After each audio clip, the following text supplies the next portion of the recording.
प्रणाम करते हैं और आज जानेंगे राग तिलक का मौत का परिचय जानेंगे। तो इसका सूत्र की तरह दिया हुआ यही इसका इम्पोर्टेंट है, इसी से बहुत बातें समझ में आ जाएगा। तो जैसा कि यहाँ पर देख रहे लिखा हुआ है कि सापकोवादी संवादी यानी कि सापकोवादी संवादी मानत तिलक का मोद द्वितीय प्रहर निशी समय है ओडब साडब ओट, यानी कि इस राग की उत्पत्ति खमास थाट से मानी गई है। वादी स्वर षड्ज और संवादी पंचम है।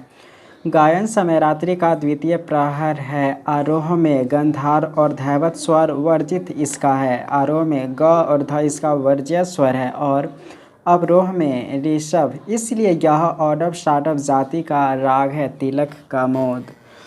आरोह की बात करें तो सा रे ग सा रे म प ध म प नि सा। अवरोह में है सा प ध म ग सा रे।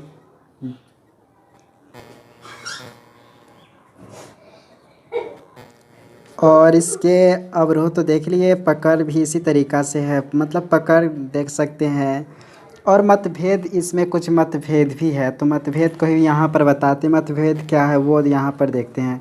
उसका विशेषता तो जानेंगे, लेकिन इसमें कुछ मतभेद है। जैसा पहले विशेषता जानेंगे तब मतभेद जानेंगे। तो मेन तो विशेषता ही होता है। तो विशेषता ये है, पहली विशेषता है कि इस राग में ग सा रे प और सा प की संगति बार बार दिखाई जाती है। उदाहरण अर्थ इसका लाभ देखेंगे ही। और इसकी प्रकृति चंचल होने के कारण इसमें अधिकतर छोटा ख्याल तथा ठुमरी गाई जाती है। इसमें कभी कभी ध्रुपद भी सुनने को मिल जाता है। ये इस राग में यानी कि तिलक का मोद राग में जो विद्वान इसमें नि प्रयोग करते हैं वे आरोह में शुद्ध और अवरोह में कोमल नि प्रयोग करते हैं। कोमल नि प्रयोग करने के लिए तार सा से प पर जाते हैं, तब इसे प्रयोग करते हैं। जैसे सा प फिर कोमल नी ध प फिर ध म ग। इसकी चलन वक्र है। तार सा से प को और ग से सा को सीधे चले आते हैं। केवल अवरोहात्मक तानों में रे सीधा प्रयोग कर लिया जाता है। जैसे न्यास के स्वर इसका देखते हैं। न्यास के स्वर में आ गया जैसे सा ग और प। सम प्रकृति राग है देश और सोरठ।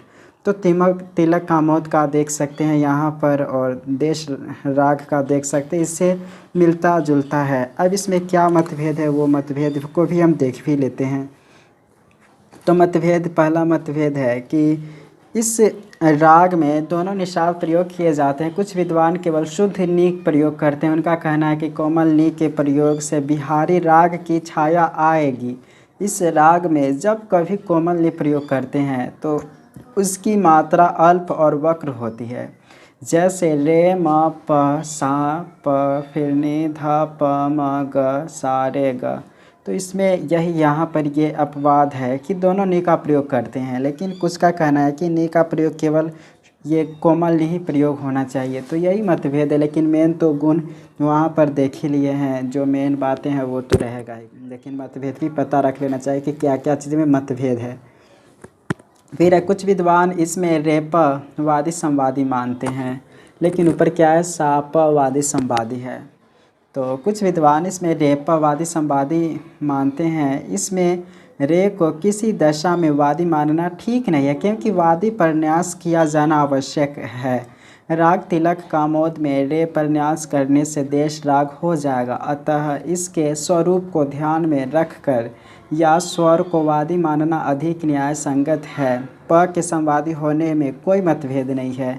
तो यहाँ पर रे नहीं शाही को माना जाना अच्छा होगा। रे पर सिर्फ न्यास दिया जाएगा, तो ये भी मतभेद है, लेकिन मेन तो सा प इसका वादी संवादी है। इसके आरोह की जाति के विषय में कुछ विद्वानों में मतभेद है कि कुछ ऑर्डव, कुछ स्टार्टअप, कुछ वक्र संपूर्ण जाति का आरोह मानते हैं।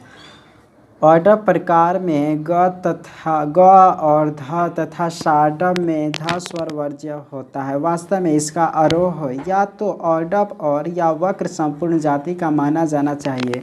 किसी भी दशा में शार्डव नहीं माना जा सकता है, क्योंकि आरोह में जो दशा ध की है ठीक वही ग की है। इसलिए केवल ध को ही क्यों आरोह में वर्ज्य माना जाए, गंधार को नहीं। अतः या तो आरोह में गौध दोनों वर्ज्य माने जाने चाहिए और या आरोह की संख्या में दोनों स्वरों की गणना होनी चाहिए। प्रथम ही अधिक न्यायोचित है क्योंकि इस राग में ग और ध का प्रयोग ऊपर जाते समय इस प्रकार होता है कि उन्हें अवरोह में सरलता से रखा जा सकता है, जैसा सा रे ग सा तथा रे म प ध म प सा। यह ध्यान रहे कि इसका आरोह ऑर्डर मानते हुए भी इसमें ग और ध का अवरोहात्मक प्रयोग अन्य रागों की छाया बचाने के लिए आवश्यक है। कुछ लोग आरोह संपूर्ण मानते भी हैं, तो सब आसान बातें हैं। अगर समझ नहीं आए तो वीडियो पॉज करके आप खुद से ही पढ़ सकते हैं। उसके बाद अब तिरोभाव और आविर्भाव का भी एक उदाहरण देख सकते हैं। इस राग में खूब देखने को मिलते, फेमस है तिरोभाव आविर्भाव। उसके बाद प्रारंभिक आलाप का आप स्क्रीनशॉट ले लीजिए। प्रारंभिक आलाप का ये सब स्क्रीनशॉट है। उसके बाद तालबद्ध आलाप का स्क्रीन इसका ले लीजिए आराम से स्क्रीनशॉट। ये 8 मात्रे की, मतलब यहाँ पर देख सकते हैं अलग अलग मात्रे की आलाप सब है 8 मात्रे की। उसके बाद यहाँ पर भी तान का स्क्रीनशॉट ले लीजिए। तो स्क्रीनशॉट ले लिए होंगे, फिर यहाँ पर भी स्क्रीनशॉट ले लीजिए, इसको आराम से नोट्स करके पढ़िएगा। उसके बाद अब इस तरीके से देख लिए। अब हम मिलते हैं नेक्स्ट लेक्चर में म्यूजिक इसी तरीक़ा से थ्योरी पढ़ने के लिए। चैनल को सब्सक्राइब करें। प्रैक्टिकल आप अपने गुरुजी से सीखे। तो बहुत बहुत शुक्रिया बने रहने के लिए। तो धन्यवाद। इस पीडीएफ के बारे में अगर डाउनलोड करना चाहते हो तो टेलीग्राम से इस बुक का पीडीएफ ले सकते हो। व्हाट्सअप से लेंगे तो पेमेंट करना होगा। व्हाट्सअप नंबर इसमें है डिस्क्रिप्शन बॉक्स में। तो धन्यवाद देखने के लिए।